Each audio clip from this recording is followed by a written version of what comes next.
Hello guys, kumusta kayo? Ngayon ay magtatanim naman tayo ng ating itinunla na kalabasa, no? Mga bumuka na sila, yung mga dahon nila. At tingin ko naman ay mga okay na itong itanim.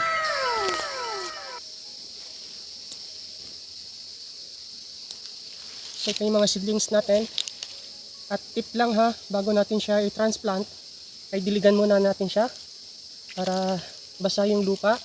At kapag hinugot natin ay kasama yung lupa, no? Kasi kapag dry to guys at binunot natin na wala siyang kasamang lupa, may posibilidad na mamamatay. Tapos ngayon yung pagta-transplantan natin, ito malalaking tipak ng lupa, pipinuhin muna natin to, no?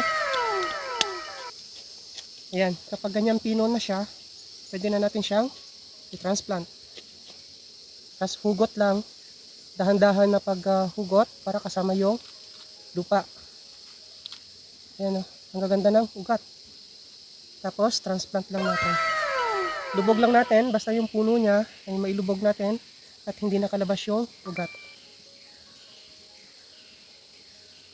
Tapos ito guys ay 4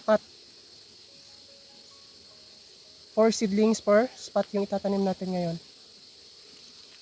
Dahan-dahan lang na pag-angat para may kasamang lupa.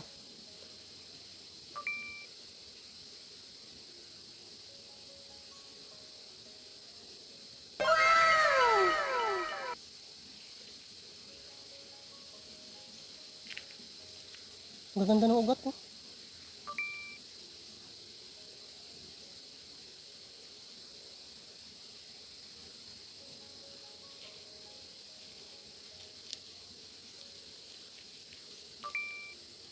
Ayan na siya, oh, no?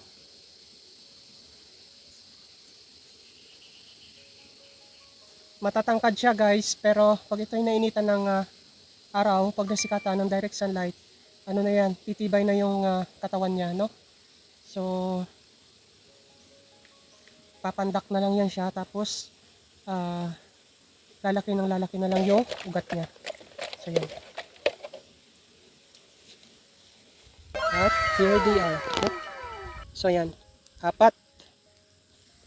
So, yun lang muna guys. Thank you for watching. See you on our future vlogs. Bye!